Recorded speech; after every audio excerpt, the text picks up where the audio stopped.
everybody, and welcome to another edition of So Chatty with myself and with Walter here. And today we're doing something a little bit different. Where you saw in the title for this, Are We Really Creatives? That's the name, creatives, that people use now for people who make things. And that could be quilters, scrapbookers, people who do die cutting, anything where people are making things. But I wanted to explore in a more philosophical way this whole process of creativity. So the way we're going to do it today is I'm going to ask, I've put everything that I thought we should talk about into the form of a question that both of us can answer. And my hope is that at the end of this, you will see that being a creative is a process. It's a journey. And also that some people don't consider themselves to be creatives, but they are. In fact, I believe everybody is a creative in one way or another. But we'll touch on those things later. But before we do any of that, let's talk about what I've been working on and what Walter's been working on. So what I've been working on is this. This is a block from Designs by Juju called the Halloween Mini Quilt. It just makes the one block, but I've made 4 of them because I thought, well, it was kind of a fun little block to do. It's all done in the hoop, as I said. And I'm developing it. It's going to become probably more of a decor item to throw on the back of a chair during, month of October when I decorate for Halloween. Something I didn't used to do, but now I do. And I've got some ideas on how I'm going to work with this. I'm going to put in some sashing, probably some cornerstones, and of course a border. So it'll be a little bigger. Each one of those blocks is probably about, I think they work out to about 20 and a half or 21 and a half. So, it'll be about 45 inches square when I get done. Well, actually, maybe a little bit bigger. It might be closer to 50 inches square with a border, depending on the size that I go. But anyways, this is my procrastination project because what I should be working on is Stormy Sea. The kit I bought that's all batiks that I've shown you earlier. I have only done the first block in it. Now, tomorrow on the Pop-Up Sew Day, I intend to work on this and maybe get to Stormy Sea as well. I've got to get on with it because Stormy Sea it's going to be time consuming. But anyways, I get waylaid very easily. Squirrel. And so that's what I've been working on. What's Walter been working on? Well, nothing sewing related. Well, no, it's sewing related, but something to do with our windows. Yeah, so when we had our windows installed, we had our frames of our windows ended up being a little bit bigger. No, bigger, smaller. Bigger. No, smaller. Smaller than our old windows. Slightly. And so none of our, pretty much, well, there was only one blind that still fit. The rest of them didn't fit.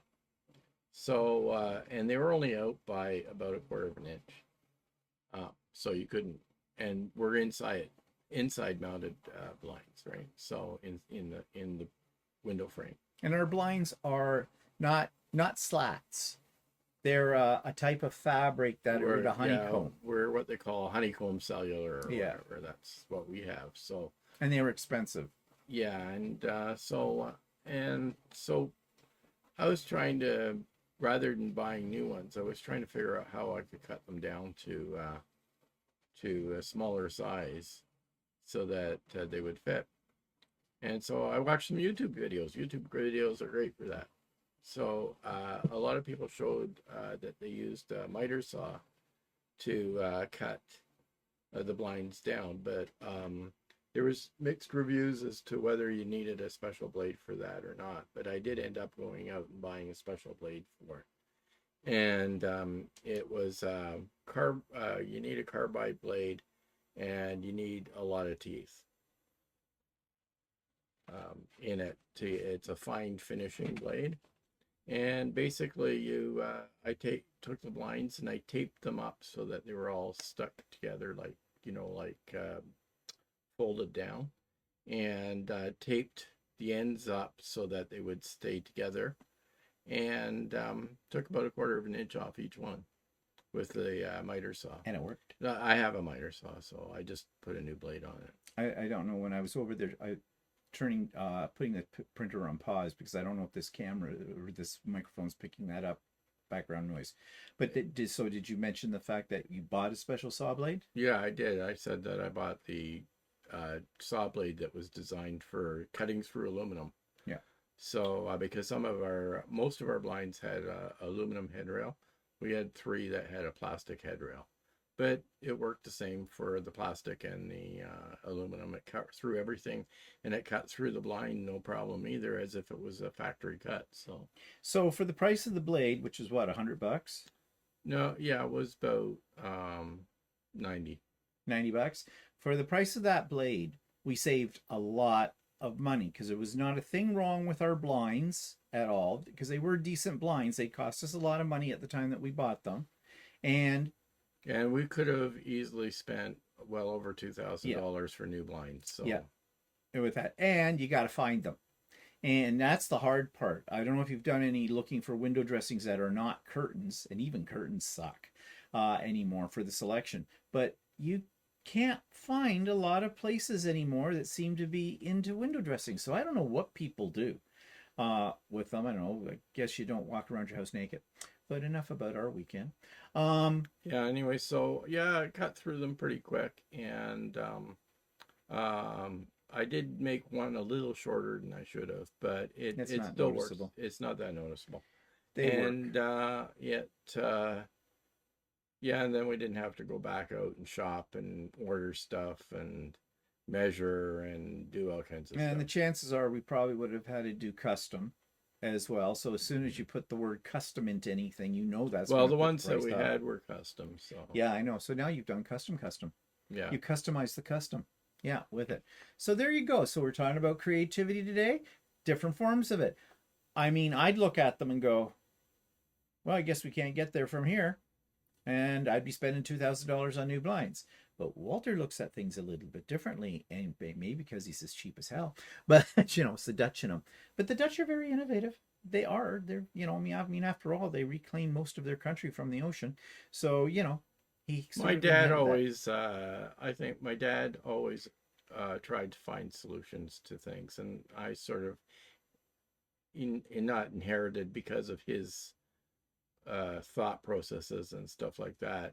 I've sort of adapted to that as well. I sometimes, if I have a problem, I sometimes try to figure out how I can get around that problem. He is very innovative. He surprises me at times. Out there tinkering away at something, and I go, what are you doing? Never mind, go away.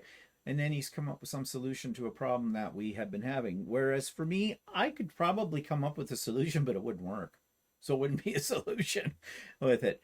But yeah, so anyways, that's what he's been very busy at. And all the windows now have the blinds on them. So the neighbors are still have some holes to fill in. Yeah, well, there's always something. But yeah, from where those old balloons came down. Yeah. Yes, we had balloon curtains on one window. Hello, the 90s. And I made those curtains many years ago. Yeah. Yeah, those were well over 30 years old. Those ones, because we put those right up. They came from the old house. Yeah. No, actually, we never had them. I made them for this house. Oh, for some reason I always thought we had them in the old house. No. When we bought this house, I went and I bought a book on how to make curtains, and I made the curtains. So yeah, but that's still 30 years ago. Yeah. So yeah, the 90s called. They want them back. So sewing isn't necessarily a new thing to me. It's no, but you didn't have a pattern either for them, did you? No, I bought a book and it had a pattern in it. Oh yeah. But I followed the instructions in the book. Oh. It wasn't really a pattern. It just said, okay, you need to make your hem this big, and you need to make, like, it had a diagram. And you had to sew all those rings in it, didn't you, or something? Yeah. It told you how far apart the balloons had to be. Yeah. And then you have to put in tie-ups. Right. Oh, I know why I was thinking of the old house, because we had balloons here in the big living room window and in the in the kitchen window area, eating area, before we bought blinds. Yeah. And because you made actually 3 sets. Yeah. To fit all those windows. That's what I was thinking. But didn't we have like sheer curtains underneath? Yeah, we had shears underneath. Yeah, shears. And then we bought blinds, and I left a couple of the balloons. Yeah. And then to serve as a bit valence kind of a thing. And then this time we just took them right off. But yeah, I made those. And even in the old house, remember then when I was in the old house, we had cafe Yes, curtains, that's right. You made and I those. made those too. Yeah, but they're just rod, Yeah, rod pipe. they're easy to Of sew, course, but I mind you, mean, at the time I at didn't the sew, average so person doesn't sew, yeah. so I mean, that seems now at this stage like for I me, mean, that looks obvious. before it was sort of sewing as I needed to do it, right? So I did the curtains in the old house, and I did the what else did I do?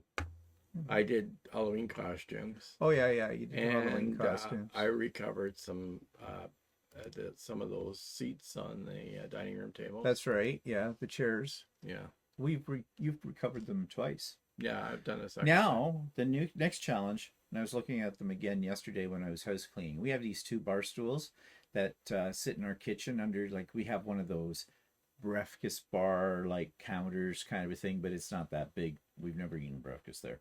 But the bar stools that fit under there, they have sort of a little back on them, and the vinyl is starting to go on them. Not starting, is going on them. It's coming off in strips basically, and it looks like rat shit. So we did sort of say, well, we can make covers for those. But I don't know. Looking at them, I don't know if Well, it's you worth said it. your one chair's getting a little wobbly. Well, yeah, but that might just need its nuts And tightened. there's a place near here that has the same style of bar stools. We could Yeah, just yeah. buy a couple. We could buy. Well, that's what I was thinking, because I don't know if it's worth trying to Yeah, rescue these. I mean, they've done their time. We've had them quite a long time, and we do use them on a regular basis because we often sit up at the kitchen counter to eat, especially like on weekends or something like that, rather than set a full table. So yeah, but I'm just thinking, because of the design of the seats too, I think if you tried to cover it, I don't. I think the cloth would slide yeah, maybe, yeah. all the time. I don't know. But then see, that's how I would look at it. And Walter would sit there and he'd ponder it for a few days and go, but if we did this, but I don't know if it's worth the effort. I really don't, because they're not that expensive. I think they Yeah. were like $69 Yeah, over at Yisk yeah. for one. So, we're not talking here solid gold bar stools. Anyways, all of this is about being creative and thinking outside of the box. But before we get outside of the box any further, let's talk about what's coming up. Sewing with Stephen is on Wednesdays as usual. 9 a.m. Eastern Time start, ends at 4 p.m. Links are in the show notes. All are welcome. Come and go as you please. Pop-up sew day tomorrow. This is being recorded on the Friday. So on Saturday, August 16th, yes, today's the 15th, August 16th, 2025, in case you're watching this way into the future. We're having pop-up sew day, and we haven't had one for a bit because we went away and everything like that. So yeah, tomorrow is the day. Link is in the show notes below for it. Those of you on the mailing list have already gotten the link because I sent it to your email address. And we start an hour earlier than we do when we do Sewing with Stephen on Wednesdays. We start at 8 a.m. Don't ask me why. It's just something I start at one time. I get so excited about a Saturday pop-up sew day. So 8 a.m. Eastern Time. And we usually run until 5 p.m., but not this time. We're stopping 1 hour early because we've got something on later. And so we need that extra hour to get ourselves ready for what we're going to do. So we will end at 4 p.m. Eastern instead of 5. But that's not going to be a big problem, I don't think, for most people, because I usually find that by about 4 o'clock or slightly after 4 o'clock, people are starting to drop off because, they've had their day and they're getting tired. And I know I am by the end of it. It's a good tired, but it's tired. So that's tomorrow, August the 16th, 2025. Link in the show notes. Now, something we want to do this week for Stephen and Walter live, and I put out a little video explaining this. We want to do a Q&A.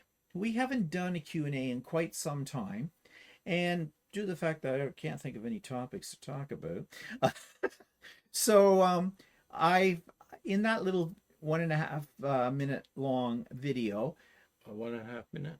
1.5 minute video. Oh, okay. I did for announcing that, yeah. Yeah, and most of you, if you're watching this, have probably already seen it because it's in the playlist for So Chatty. I've asked you we'll answer any questions about anything. It can be about sewing, it can be about quilting, but it can be about our travels, it can be about our lives, it can be whatever you want to ask in good taste. Okay.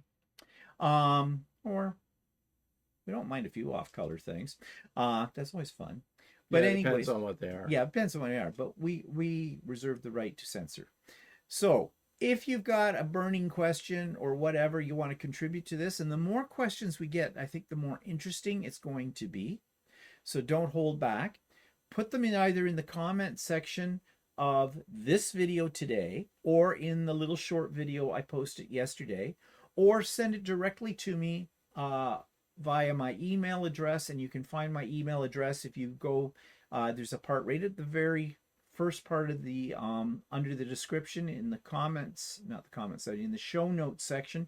It tells you how to find my email address, and I think I actually wrote it right out in the description box on that little short video as well. Taking a chance there. That might explain why I'm suddenly getting more messages from people who want to help me grow my channel. Yeah, I get those all the time, and I don't think they're legit. But I'm not going to click on them to find out either. Okay, so yeah, so questions, please. Please, please, please, please. And we've got some already, but I need more. We want more. More. Either that, or we're going to spend an hour and a half staring at you, at the screen, and occasionally clearing our throat. Okay, so a note about the name change I made to the channel. It was a minor one. I told you about this last week, that I dropped the bland designs because that's old news. Don't need it anymore. But one thing I forgot to drop was the bland designs in my Google email account, which is one of the accounts I use for my mailing list. Not that it's a big deal, it doesn't affect anything, but now that will say, if you see something coming from me, it won't say Bland Designs and Idiot Quilter, just say the Idiot Quilter.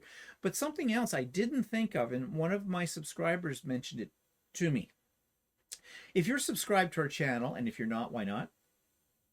Wait, we'll wait. Go ahead, subscribe now. Yes, please subscribe. Go ahead, we'll wait. We'll wait. We'll see. Well, the first 50 people. We'll wait for the first 50 people. Okay, that was quick.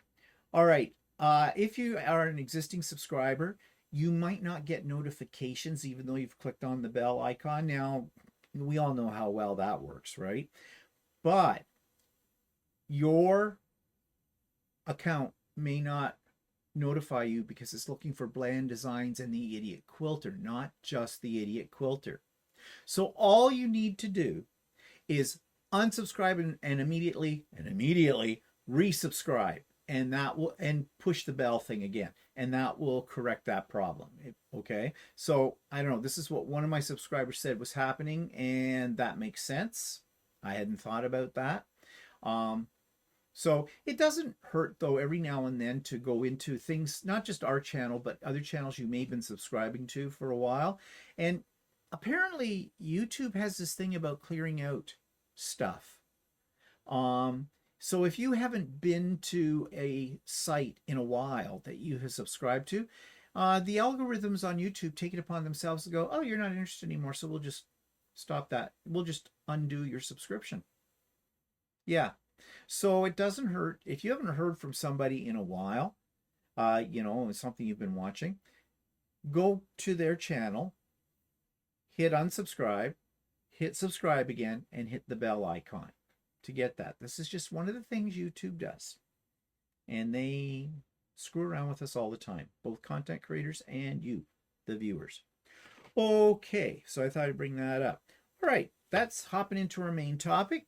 Are we really creatives? And this is our journey and our views about this whole thing. So this is going to be kind of philosophical today, which is a little different from what we usually do. So first thing right off the bat, I want to ask us about, Walter hasn't had as much of a chance to think about this as I have, since I thought about this while I was out doing my walks this week. Are we really what people would call creatives, both of us? Now, before we answer that question, here's the definition for creativity or creative individuals. one definition I found was creativity. Now, the definition of creativity, first of all, just the word, is defined as the tendency to generate or recognize ideas, alternatives, or possibilities that may be useful in solving problems, communicating with others, and entertaining ourselves and others. So, okay. And basically, I think we have a very good example of creative being used by Walter for our blinds. Characteristics of a creative individual, though, because there are many people out there that don't consider themselves creative. You hear this all the time. Oh, I don't have a creative bone in my body. Well, I don't know if that's true. So I found this definition for a creative individual. I just put in what are the characteristics of a creative person? And this is what the AI in Google came up with. Creative individuals typically exhibit characteristics like curiosity, playfulness, flexibility, and open-mindedness. They are also often independent, intuitive, and unafraid to take risks. Furthermore, they possess traits like sensitivity, a high tolerance for ambiguity, and a strong sense of confidence. So, I thought they do break this down a little bit further. So I thought, let's see how much of this is really true to our own personalities. So cognitive traits, curiosity, strong desire to learn and explore new ideas. Well, I know I do because I was a teacher. And so I was doing that in my classroom all the time. That's one reason why I also chose to be an English teacher, among other things, because I felt teaching English literature gave me an opportunity to be very creative, because the interpretation of literature and trying to get that interpretation across to kids takes a lot of creativity in it. Now, what about you? Do you have a strong desire to learn and explore? I always learn new stuff all the time. And think about what you did for a living. Yeah, well, that's what was my part of my job was to design software. So I had to designing software is solving problems. Yeah.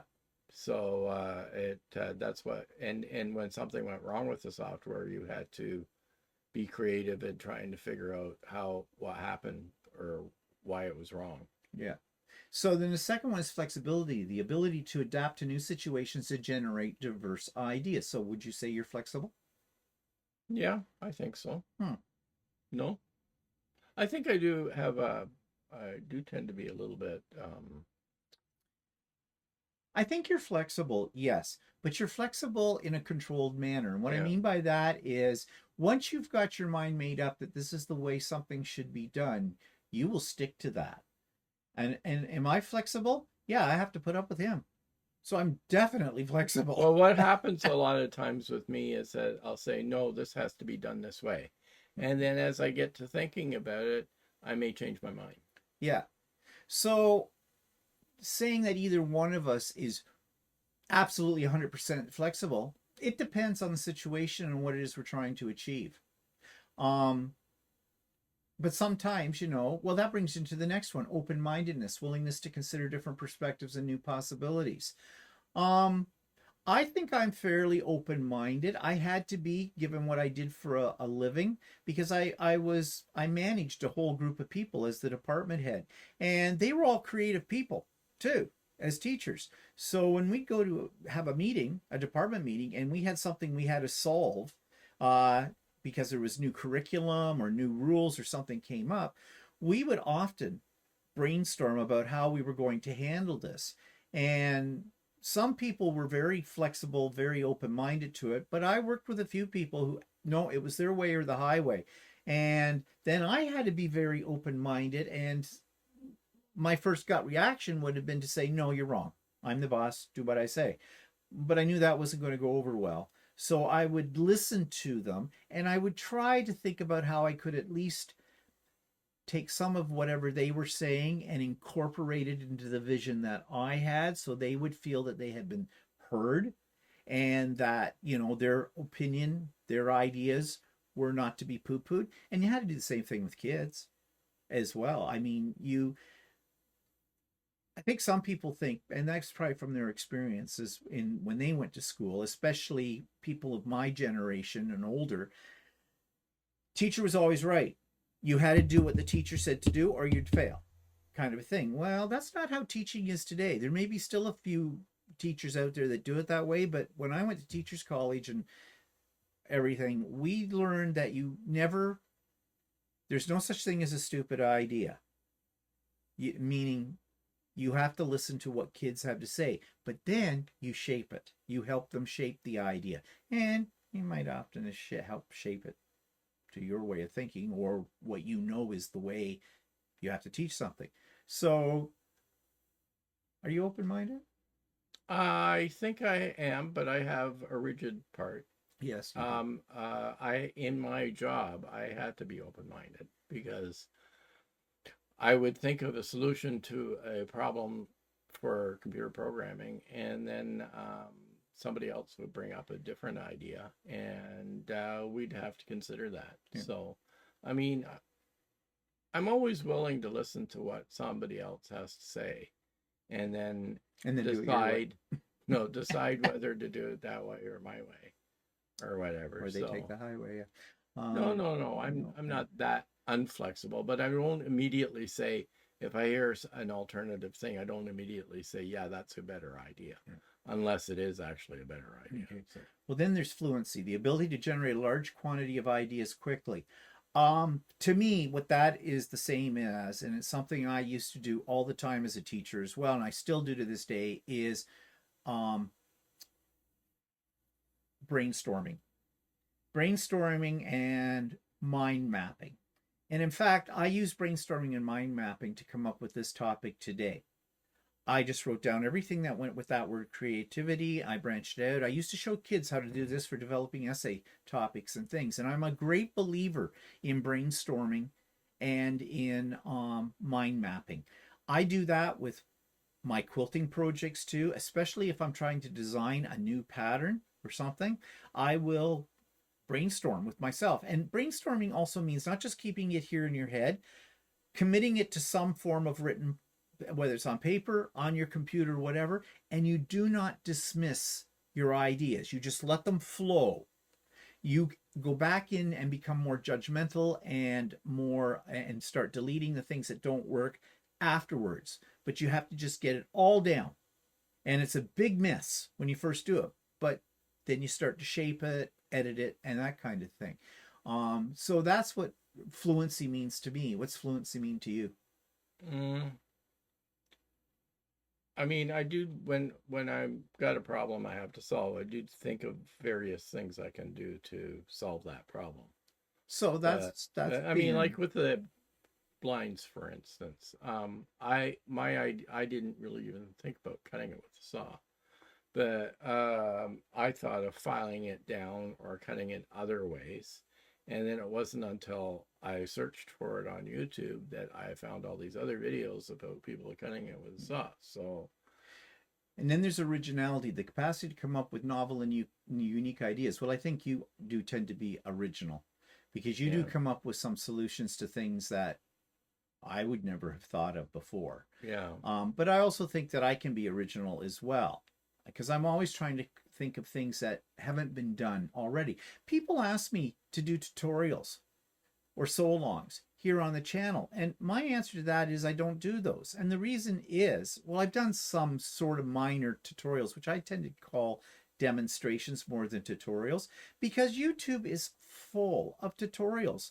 You know, the other day, one of the ladies was talking about a new technique she had found for binding that she was going to try, for joining your two tails of your binding when you're putting them on your quilt together. And I was listening to her explain it, and she was really confused. And I said, wait, that sounds like the method that I use. And I said, I think I made a video of that. And I had. And that's as close as I get to a tutorial, because you can go in on YouTube and you just do a search and you'll find all kinds of things like that. So to me, doing a tutorial, unless it was something really, really unique to me. Like, I mean, originality. Okay, take originality. I hear people say all the time, I need a pattern for that. I need a pattern for a bag. What bag pattern do you use? Stuff like that. Well, bags to me are easy to make. Once you've made a bag, you can change the bag by changing the dimensions and changing the size. You don't need a pattern for that. You just figure out what size you need. That's the way I look at it, right? And but it seems like a lot of other people say, oh, I need a pattern for that. right? Or the So ones that go into a quilt store and see a quilt that they want to take a class if it's available or whatever. And they say, I want to make that quilt and I want those exact fabrics. And usually the store doesn't have them or enough of it. And it's just up there as a sample. But they insist that they have to have those specific fabrics because that's the quilt that they want to make. And this is not originality then. That's copying. yeah, it's copying. It's a lot of people, and including myself, if I see a quilt in a store and it's hanging up and I like the colors of it, I get drawn to the colors of it or whatever. And then sometimes it's hard for people to um, uh, make it hard for them in their head to try and change the colors. Yes, and that's if we skip down past memory and intuition, that bottom part, tolerance for ambiguity, comfort with uncertainty and complexity. Some people are very comfortable with, and that again is part of thinking outside the box. Other people aren't. They want to know exactly. I've heard many people, quilt makers, say, I have to have a pattern. I can't do improv quilting or something like that. And I think that's more or less, I think they could do improv. I think what they're saying is, I don't want to chance it because I might blow it. I want to stay in my comfort zone. And the other two, memory and intuition, well, good memory, well, I don't have one of those. Reliance on your gut feeling and instinct. That's how I pick colors. Um, I just go by it. You can feel color. Okay, you can feel whether it's right or wrong. If you look at something and you go, ugh, or oh, I'm not sure, then that's not right. Go with your gut. Um, you know what you like inside. So then they talk about personality traits so very quickly. Independence, meaning you're self-reliant, your tendency to think for oneself. I think we've already touched on that. Sensitivity, awareness of one's own emotions and emotions of others. Um, I think there's lots of creative people that are insensitive out there. I don't think that's necessarily a strong personality trait of all creatives. Self-confidence, okay, well, I always doubt myself. Do you doubt yourself? You Um, doubt me, but yeah, I do. I'm hesitant to do some things that I think are a little bit beyond me. Like sort of like pre-motion quilting. It's something I'd like to do or like to learn, but it's something that intimidates me. but it's a machine. Yeah, I know. Just do it. So yeah, and that's what I should do. So Just do it so I can piece them and you can yeah, quilt them. That would be my um, ideal. Risk taking, willingness to step outside of one's comfort zone and embrace challenges. I have a certain degree of that, yeah, I do too. but I have to push myself. Yeah, I have to push myself. It depends on the situation. Like going, like the trips we've just been on. Okay. I was hesitant about going to the Netherlands. Um, I think part of that was left over from when we were all, staying at home because of COVID and that kind of thing. And I was getting sort of like afraid to go out in public, kind of a thing. well, there's And always the unknown. Like when we were going to the Netherlands, we were traveling by train. We didn't know the train system, and all this other stuff. So I had to do a lot of research before we went about how things worked over there. And so there's always that unknown, scared yeah, feeling that you're going to get yourself in a situation that it doesn't work for you or something. yeah. And I think too, it depends on whether you're taking that risk with somebody else or you're taking it on your own too. It's harder, I think, if it's just you. When there's like two of us, and I always say, well, there's two of us. So I'm not going to be alone in whatever happens here. Playfulness, a sense of humor, enjoying exploring ideas. Yeah, now that's something I had a lot of when I was a kid. I still have it, but lately I need to recapture the playfulness again because I've been suffering from a little bit of lost my sojo kind of a thing. Um, and when I first got into quilting, it was new to me and it was a world of opportunities of all kinds of things. And yeah, I was playing and I want to recapture that again. What about you? Are you playful?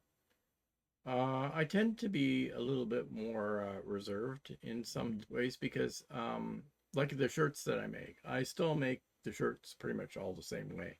I haven't really deviated and made a lot of different kinds of shirts, like varying things, like like a sleeve of a different Yeah. fabric and stuff like that. Like I want to do something a little bit more creative, but I haven't gotten there yet. No, no, a lot of these other ones I don't think we'll go into because it just goes on and on and on in here. But one, thriving on disorder and disarray. This is a comfort with a degree of chaos and a willingness to work in less than perfect conditions. That's not me. I like things to be ordered. I like things to be in their place. I mean, I do not leave my sewing room in a mess at all. I clean up while I'm creating. I like to know that my scissors go in this spot, my rulers go in this spot, that kind of thing.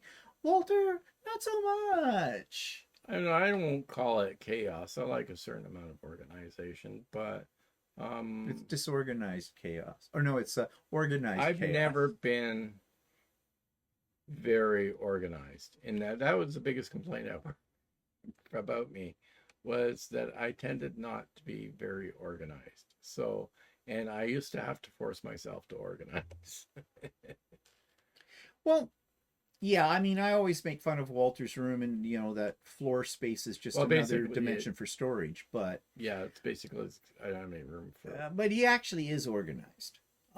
It's not the same as my organizational scheme. I'm a list maker. I've said this before. And I make lists about my lists.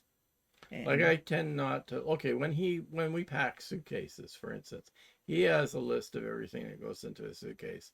I never make a list. I just say, oh, I need to take that. I need to take that. And as I'm packing it, I always forget something. But Yeah, that's why I go through my lists with him and go, have you got this? Have you got that? Have you got clean undies? Do you have you can't make me go, yeah, I'm just that way. Yeah, yes.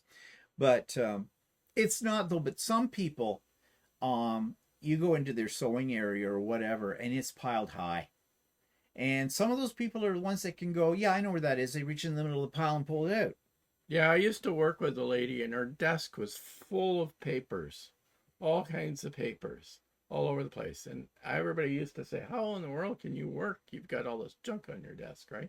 And how can you find anything?" And you'd go into her office and say, "Do you have that paper on this and this?" And she'd stick her hand in the pile and rattle around and pull the paper out.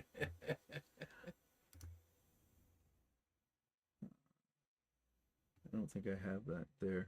I thought I had a link. No, I didn't. But anyway, so that takes us then to, all right, are we born creative? I think we are. I think everybody is to a certain extent.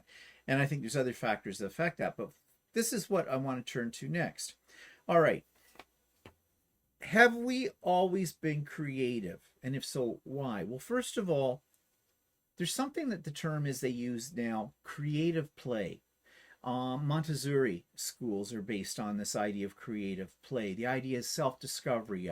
You give a kid a puzzle and just say, here, do something with it.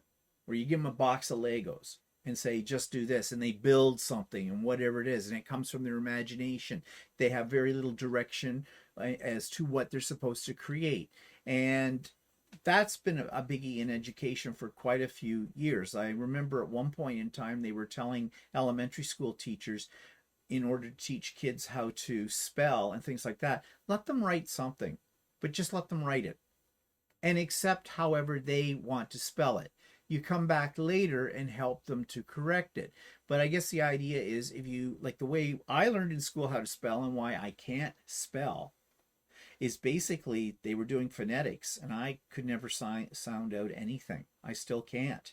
So I memorized the word lists. That's how I learned how to spell. And that didn't work out very well for me because I'm a bad speller. Thank God for spell check. And I find I'm more reliant upon it now than I was even then.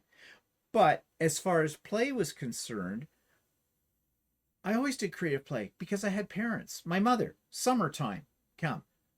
It's 8 o'clock in the morning.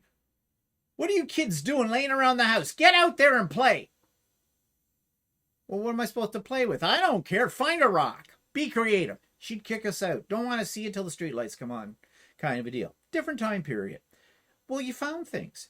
My family didn't have a lot of money to buy elaborate toys, but, you know, I remember marble season.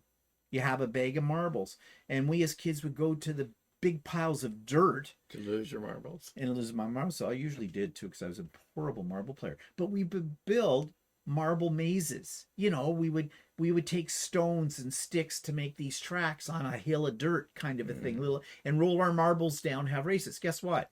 Go to YouTube, do marble race, do a search. That's a big thing on YouTube. Now these people are building these elaborate tracks and have marble races down them. I was doing that as a kid. We didn't call it that. We were just calling play. So that's a form of creative play. We did lots of things like that, but we didn't have video games.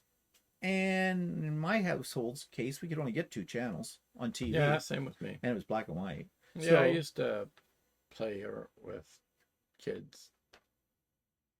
well, we used to play with sticks and stones and things, but you played with kids in the neighborhood. Okay, Yeah, what but would you no, do? we played Stack them hide on and top of each other? seek and- Oh yeah, hide and seek. I hated hide and and- seek because when and I was it, stuff they'd like all that. run home, and I was still looking for them 3 hours later. Yeah, but anyways, enough about my trauma. So I looked up the definition of what they call creative play, and this is what it says. Creative play is a type of play that encourages children to use their imagination, explore, experiment, and express themselves freely. It's about inventing worlds, asking what if, and discovering new ways of thinking through play. Creative play is often unstructured and open-ended, allowing children to direct their own play and develop their own unique ideas. So, what we did as kids and as we grew up was we played. Well, it was just play. You just one day you'd be out there playing cowboys and indigenous people and government with each other. I remember in the 60s when, you know, Man from Uncle and all those shows were Mission Impossible and stuff were big. Thunderbirds. And Thunderbirds. Well, we used to play spy. You know, I remember I had a Secret Sam case. You probably don't know what a Secret Sam was. It was a toy that came out one year. It was a briefcase that shot bullets. And you'd open up the briefcase and there was a great big assault rifle that you could put together with a silencer, and then you shot everybody. Okay, it might have been a little violent. No one was really hurt with it, and you lost all your stupid plastic bullets anyways after the first time using them, where your mother sucked them up in the vacuum cleaner and you're traumatized for a year. But, you know, again. I got science kits. Oh, I wanted science kits so bad. And my parents wouldn't let me have one. And those little steam engines that took the little white pellets. I wasn't allowed to have that. No, I wasn't allowed to have that. But the kid down the street had one. And I'll never forget when we were mixing up some stuff in the chemistry kit, it foamed. And it just kept foaming and foaming and foaming. As usually bicarbonate. Probably, but we thought it was cool. Yeah. Until his mother I had some other stuff that liquid that would turn purple, and then you threw some other liquid in it and it would become clear. Ooh, yeah. My parents wouldn't let me do that, so I'd experiment on my own. I went through a phase where I was taking liquor bottles, clear liquor bottles that were empty, of course, and filling them with water and food coloring, and then putting them on display. Had a little spot in the basement of my parents' house that I sort of took over, and I put lights in behind them and they glow, and I'd get this all worked up and all done, thought it was really great, and I'd say to my mother, come here, see what I made. She'd come around and look at it and go, who's cleaning that up? It's a display. Yeah, okay, isn't that nice? Come to dinner.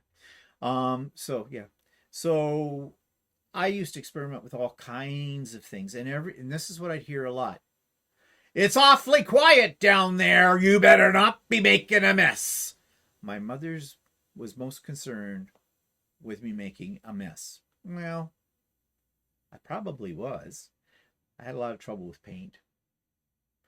Nobody told me that you couldn't just paint something. If it's paint and it dries, my theory was, then instead of going through several different coats of paint, why waste time? Put one big thick coat on. One thing that I painted never did dry. Nope, you could carve your initials in it, and it would run all over. So, did you do experiments? Oh yeah, things I can't remember. Oh, did you I dissect I frogs? I, I would. My dad had a workshop, and my dad Mhm. was a painter, so I had access to all kinds of paint. Oh, lead. Well, I used to was a paint flower pots. I remember. Ooh. You'd take black paint and gold paint and spray the bottom of the flower pots, and it would swirl. Ooh, that's kind of like when I was getting into marbleization. Yeah, things like that. But that's the thing too. After, as the years went by and you got a little older, I started exploring other types of creativity. Like I had my silk screen printing phase with that. That never worked out very well. I had my candle making phase. Oh, that was fun when Oh, I just occasional candle. yes, okay. The reasons I created a little company. Well, it was an imaginary company, and I went door to door taking orders for my occasional candles. That's what I called myself. And if you remember, they were those molds, like you could make an owl thing with it, with wick out of its head and other shapes. There was a place called Lewis Craft here in Canada where you could buy your wax and these kind of things. That went out of business years later. So I'd be building these things all the time. But the problem was before the molds, I was experimenting with, I don't know, I must have saw it in a magazine or something, where you took old, Milk carton. well, milk carton ones, yes, and ice cubes. That was called Yeah. a hurricane one. I That made one of those. well, that was fun. But I made one in a tin can. Well, I didn't know anything about mold release sprays at the time. I just thought, well, you lube it up with a little vegetable oil, right? And it's a tin can. It was what vegetables came in or whatever.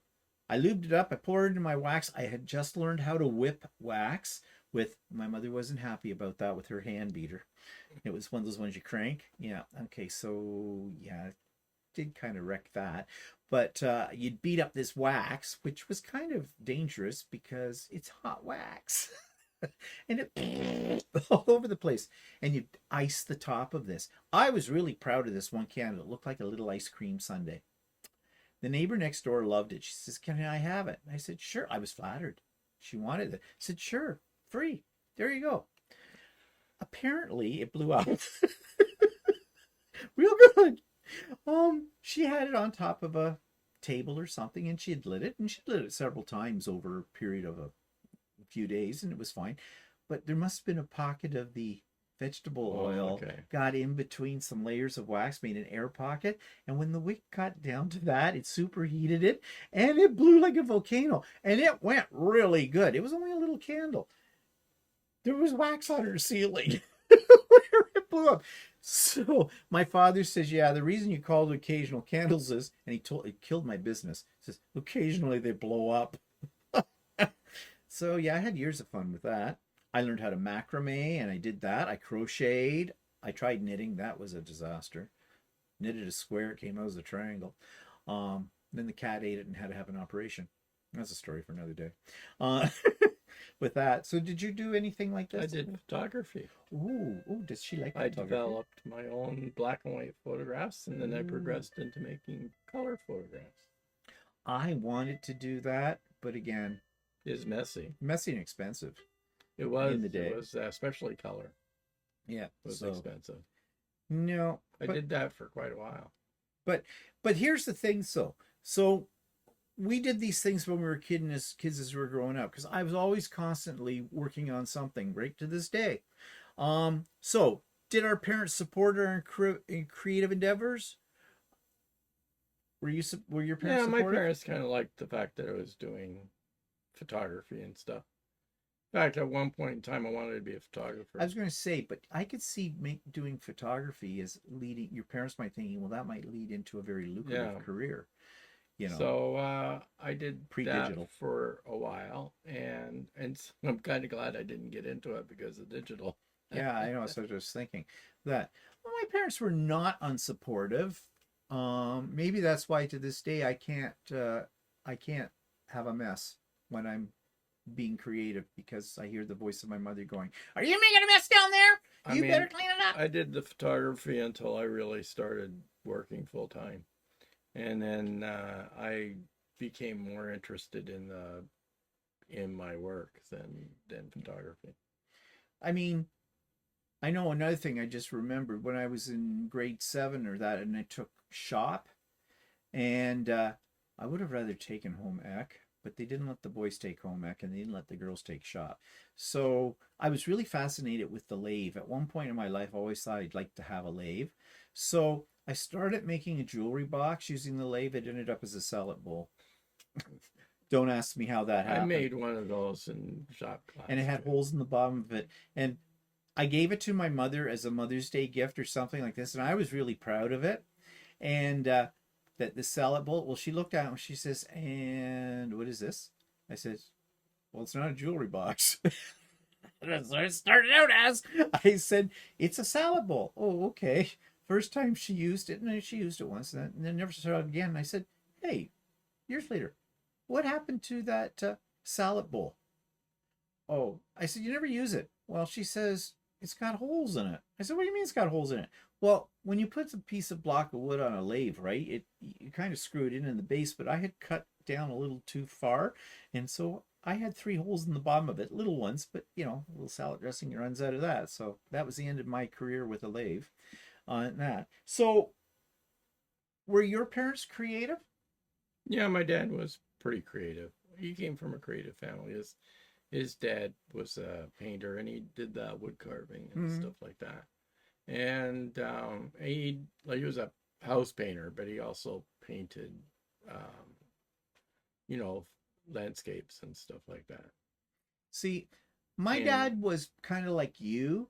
He was creative in like fixing things. He'd come up with usually, or at least as a kid, I thought my dad could fix anything. He would come up with a solution.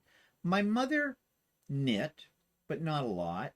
She never learned how to crochet, which was kind of ironic because her mother crocheted like the Dickens, and that's how I learned how to crochet. Um, yeah, and my mom knitted and crocheted a lot. She did sew a little bit, and when I was a little kid, she has had a crank sewing machine, which I still have upstairs. And I wound the bobbins for mm, her, and she showed me how to sew a few little things and stuff like See, that my too. mother had a treadle machine that was her grandmother's. And when I was really little, she made a few things. She made clothes for herself on that, relatively simple pattern kind of things. And she made clothes for my sister. She never made any shirts or anything for us boys. But for my sister, she made some like stupid little girl things. Yeah, But and my mom got me involved with she'd make a dress for herself, and she'd have the pattern, and she'd have the cloth all laid out, and she'd sucker me into cutting the pattern. see, I was fascinated with how the treadle machine worked, though. But my mother says, "Don't touch that machine. You'll put it out of kilter." But I did it anyways. um because the treadle on it, I was looking up, how does this work, how do you keep that going, but I never ever sewed on it. And I didn't really have an interest in sewing. I had more of an interest in the actual mechanism of the machine, how that machine works. Machines have always fascinated me, Hmm. but Yeah, I not was interested in the machine too. because machines are creative. Yeah. All those gears and things to make things, especially like things that are non-computerized, kind of a deal. But my mother didn't do a lot. She did do some of that fabric painting stuff. It came in a tube, and I forget what it was called. Mm. It was a club. She joined this thing, and you got like tube of the month or something, and you squeeze this paint out, and you colored in the lines. They had pre-printed cloth, and and I tried that myself too. But she got tired of that. I mean, my sisters both. My mother got them into making their own clothes, and then later on, both of my sisters got uh, very good at sewing and that.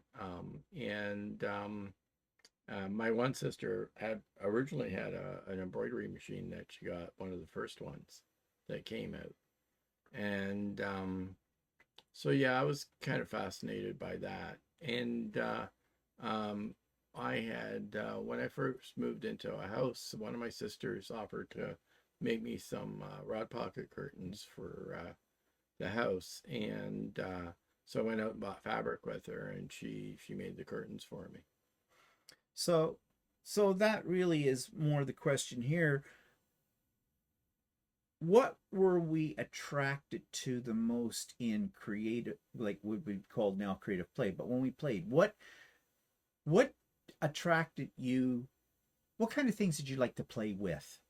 Were you a trucks in the sandbox kind of guy, or Yeah, I did dress up? trucks in the sandbox, um, trucks, and I can't think of what I else. love dinky toys Yeah, dinky and toy Hot Wheels. Ooh, I and love the Hot Wheels. bicycles. And my dad Yeah, made me a pair bicycles. of stilts, and I used to walk around the neighborhood Oh, in I wanted stilts. stilts. I wanted And stilts. then I had for toys, I got incredible edibles, I wanted those. My parents wouldn't let me have it. I had to go to the which neighbors to play with that. were you created spiders that you keep. It was Yeah. gross. Yeah, it was gross, but it was so much fun. I wanted an easy bake oven. And yeah, I got that. I never got an easy bake oven, but I would get those baking kits, and my mother would let me Oh, make little cakes in the oven. now I was a secret in the closet easy bake oven user. I went to the little girl's house next door and we go, let's play with easy bake. Heat So up the you'd make these bulbs. dinky little cakes that were Yeah. like this big around. Yeah, I Yeah. remember those. But my parents wouldn't let me have one of those. I'd burn down the house. That's what my mother said. You'll burn down the house. She never let me touch the stove or anything like that.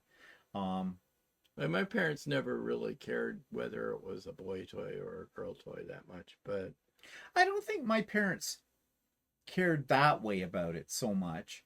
I think it was more that I might destroy something, mainly the house, mm, which they might not have been wrong about because I am kind of like Lucy and I don't need my long arm, Ricky, look what I've done. Thing. Um, so do you think that the things you played with as a child at certainly led you to sewing eventually maybe. or contributed to it in some Or way? I think I think the example. See, my mother knitted a lot and crocheted a lot, and she sewed, and I think the knowledge of that you could create something by sewing, Hmm.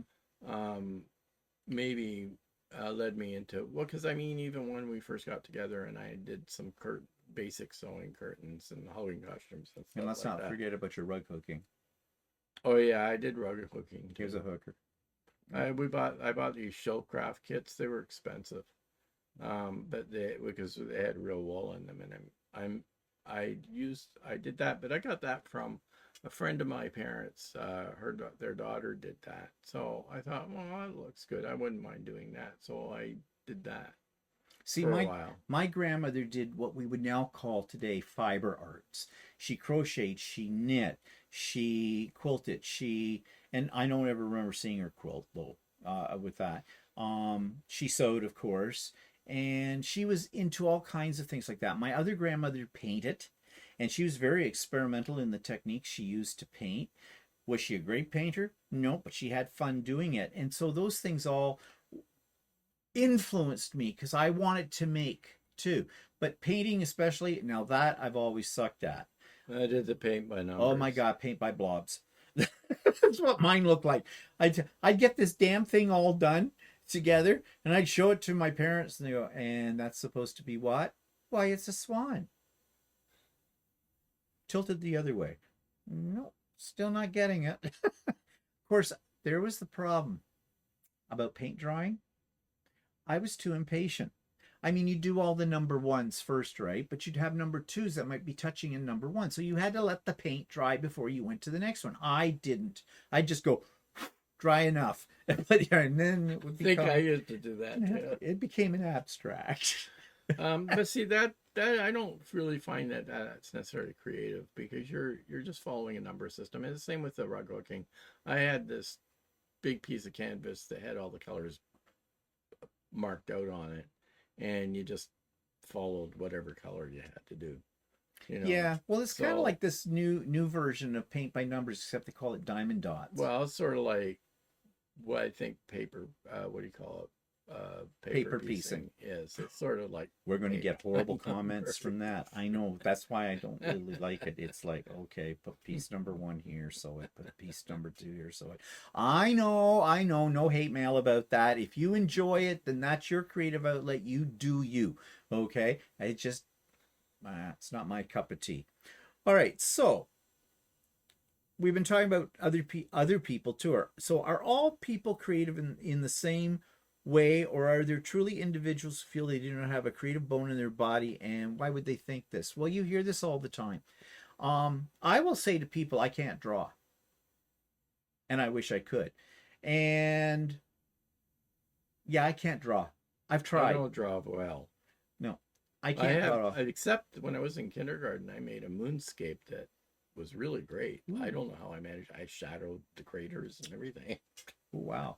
I was in kindergarten. That's the way I felt about architectural drawing. I guess that's when you're free in your yeah, that you can make the sky purple. It doesn't matter. But I'm not a really good drawer either.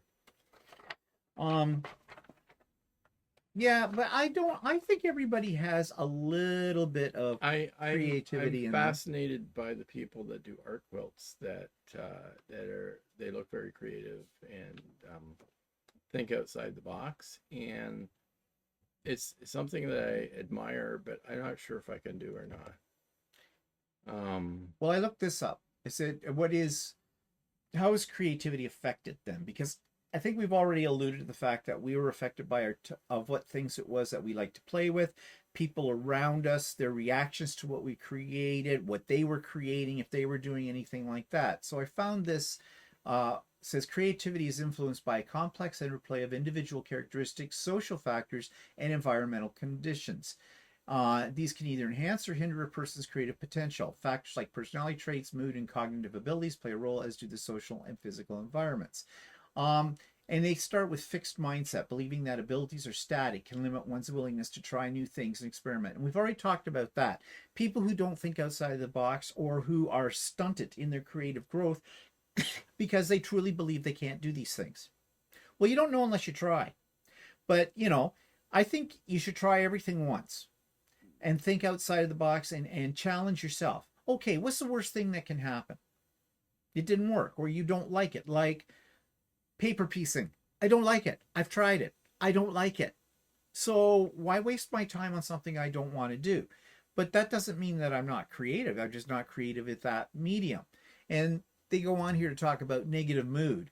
Like if you're, while some studies suggest negative emotions can fuel creativity, excessive or prolonged negative mood, especially when coupled with rumination,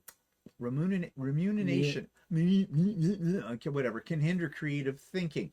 Yeah, so basically, if you're always I think what they're saying there, if you're one of those people that always sees the negative side of everything, I don't like those colors, I don't like that design, I don't like that thread, I don't like that teacher, I don't like, you hear this all the time. Go to a quilt store and you'll hear it. There are people, actually, one of my sisters was always very negative about everything. There was nothing she ever said that was positive. And they say here social comparison, like where people are always comparing themselves to others. And in this day and age of social media, Facebook is the worst for this. Somebody's always telling you what they just made, whether it be food or quilt or a gown or whatever they've made, and how wonderful it is. And then you look at it and you go, yeah, I really like that. Oh, well, I can never do that. Well, you shouldn't compare yourself to somebody else, because we're all a little different when it comes to creativity.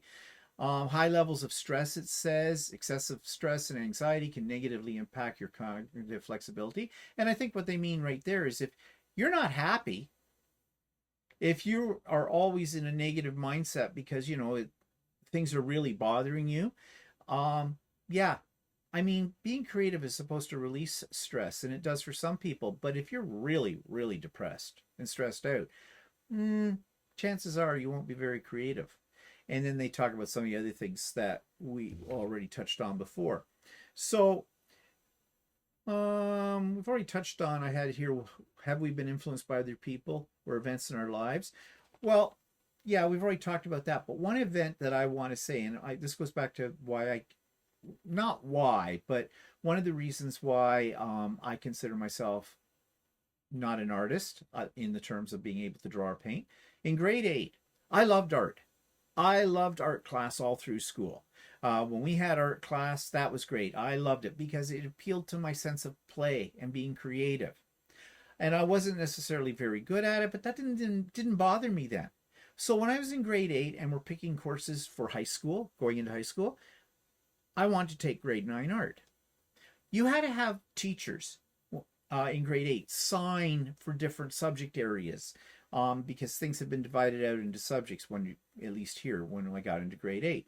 So I had to put on that I wanted on my choice of courses in high school, grade 9 art. Took it to my grade 8 art teacher. Now, this guy was a miserable old coot. He hated teaching. I know that now. At the time, I just thought he was a miserable old coot, but he was not happy being a teacher. So he would look at my art and he'd look at the kids on the left to me, what they were doing. He'd go, that's wonderful. I love that. Lovely perspective. He'd look at the one on the right and go, I love this attention to detail and your color choices. He'd look at mine, go silent and go, and no word of a lie here. He'd go, yuck, and walk away. Well, that doesn't do much for your ego, does it? So when I had to have this form signed and I took it to him, he wouldn't sign it. He says, you're not an artist. You'll never be an artist. You can't paint. You can't draw. Don't waste the teacher's time by signing up for that class. I took that to heart. And I didn't. And I never took art again. And that man's name, it's ironic, was Mr. Cross. Yeah, that's his real name, Mr. Cross. And he always was that. And he had issues. There's no two ways about it. Looking back on it now, from many years later, I should have said, fuck you, I'm taking art. But I didn't, because he was the teacher. He was an art teacher. He knew best. So? No, they don't. No, they don't. No, they don't. And it doesn't matter what kind of teacher you have. No teacher should ever tell a kid there's something they shouldn't do unless it's going to get them into trouble or kill somebody. But, you know, like you may think in your own mind, and I've had kids have told me they want to write the great Canadian novel, and you're going, but you can hardly That's spell something your own that I name. never would aspire to because I'm not very good with language. So, but the other thing is, you don't know, because those kids could maybe do that because it's a passion. Maybe they're not illustrating that to you in the way that you think it should come out in a class, but as a teacher, it behooves you to turn around and be negative. Don't give them false hope, but you don't have to undercut what they want to do. You know? I guess that's the lesson I learned from Mr. Cross. Yeah, I think a lot of people, What not to do. when they're in sewing or in crafting or anything like that, sometimes they're a little bit too hesitant to do stuff that is beyond out of their comfort zone. It's like the people that buy embroidery machines and leave them in the box for forever. They're afraid to take it out of the box for some reason. And, you know, to a certain extent, I understand that because it can be intimidating. You want this, but then it's like, okay, I'll equate that. The closest I've come to is 3D printing. Before I got my first 3D printer and 3D printing was on the market, I was really fascinated by it. I said before, I'm fascinated by machines. And this was a machine. And it also combined computer technology, which I was also always fascinated with, is computer technology. So I got a book, and I read all about 3D printing, and that discouraged me. It sounded like, wait, this is way too complex. I probably picked the wrong book. It was full of terminology that I now know today and would understand, but at the time, nothing. So I put it off for a few years until they came out with the ones that were a little bit more, they weren't you put them together out of the box kind of a thing. You didn't have to build it all from scratch completely. You just had to put it together. And so, but I was hesitant to do this because I thought it might be something, it was a lot of money, and it might be something I could not do. But I get it. So there you are. Over that. So sometimes you have to plunge in and take a chance. So do we have things we want to try, and why haven't we? Like, is there still some things out there? I know Yeah, what I I want. still want to do three. I want to get you Lucy loaded up and let me play on it for free motion quilting. And I said, anytime, have your people talk to my people. Yeah. We'll have a conference. We'll do it by Zoom. Not a problem. Yes, I want you to do that too. You know why? Because to be honest, and I think I've told you this before, I don't like quilting. Like, I don't like that part of quilting. I like piecing. I really like piecing. But when it comes to the quilting, even with the computerized system on it, to me, that's like, ugh. And I've tried free motion. I'm not good at it. See, this goes back to drawing again. It's related to that. But I think you'd probably be very good at it. I know you will be. Because he will. He just will. Damn it. But that's okay. I can make it work for me. Um, I would like to try art quilts. I really would. I have attempted it on a small scale in a couple of times with varying levels of non-success uh, with it. I get discouraged very quickly because I don't know what to do with it or where to go with it. I mean, I was talking about improv quilting. I just saw a video about improv curve piecing and stuff like that. I want to try this. It doesn't look difficult, Mm-hmm. but I don't know where to go with it. I mean, I just have to do it, Mm-hmm. and I will. I will. So that's a challenge I right also there. want to do some different garments than what I've been doing, Mm. shirts and stuff. And I have. I mean, I should be able to do it. It's just I have to do it. Yeah, you see, I'd like, I thought, I said before, we should try doing a quilted, like a quilted jacket or a quilted shirt. Now, you know what holds us back from that? I mean, I could put the fabric for it and have the computer on Lucy, do all that, and that would be our material, and then we can cut it out, and you know how to cut out the pieces and follow patterns and stuff for that. We could do that. But you know why we hesitate? We're going, and who's going to wear it? Mm. Because I don't know, but we'd look really gay in one of those. What? Our shirts. Well, our shirts are fun. Like the girl at Chick-fil-A today, she said, "Oh, I just realized your shirt has cats on it. I just love it. It's so cute." And I said, "My eyes are up here."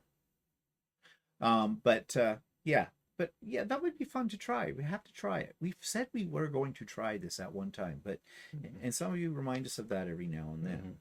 So another thing though that might keep people from being creative, there's a lot of competition in the creative world. People, and I think this is a shame. Like entering a quilt into a quilt show. Okay. We're going to a quilt show. Or going to a quilt show. Talk about, yes, inspiring, yes, intimidating, oh, for sure. You see the people's quilts out there, even ones that didn't win a major prize, but you just look at it and you go, oh my God, I wish I could do something like that. And that's a stopper right there because you say, I'll never be as good as that. But that's because we're comparing ourselves. Yeah. And we shouldn't compare ourselves. I mean, I think what was nice about going to the Festival of Quilts in Birmingham is that they hang all the quilts. It's not juried, where they in like a lot of the quilt shows, people send in quilts, but then they preview the quilts to see which ones are worthy of being judged. Yeah. Right. And so when you go to that quilt show when it's been juried, all you see is the perfect quilts. Yeah. You don't see any of the you don't see the the average ones that Yeah. are probably very nice, but they Yeah. don't meet the standard of the quilt police. Yeah. And that is something. People say, well, there aren't any quilt police. Yes, there are. Oh, yes, there are. There are tons of quilt police on various levels. There's the quilt police that jury major quilt shows. There's the quilt police in certain groups online. There's quilt police everywhere. And that can be very intimidating. I know when I first started quilting, I'm still intimidated by when I look at, like art quilts and go, oh, how did they come up with that idea? How did they do that? I want to do something like that. Don't want to copy it. I just want my own original kind of a thing. So it can be very discouraging. And that can jeopardize your creativity. But I guess we shouldn't let it do it. But that's easier said than done. It is. And I don't know what the solution is to that. I always fall back on, well, I finally won a ribbon. Mm-hmm. It wasn't big and fluffy like I wanted, but it was a ribbon. And even if it was in a Mickey Mouse quilt show at a Mickey Mouse little fair, and I only got second place. Okay. But that doesn't discourage me. If you're second, you'll always try harder. So, um, and I guess too, there's all the pressure that's put on being a creative, depending on what you're doing with it. And people always say, "Well, why don't you sell this? You're making this." They say this about my 3D prints and stuff like that, and I say, "No, I'm not a business. I do it for fun." Once you get into it being like a business, but some people use that as a way of reassuring them that they are good at something. Money talks. If somebody's willing to buy what I've created, I must be good. Well, I don't know if that's true. There's a lot of junk out there for sale. So, I don't think you should put a price tag on your creativity. Yeah, the thing about being a business is that you have a hobby and you like to do your hobby and you satisfy yourself by creating these things, but then when you start having to do them for other people, then it becomes work. It becomes work. And then you stop enjoying the hobby. Yeah.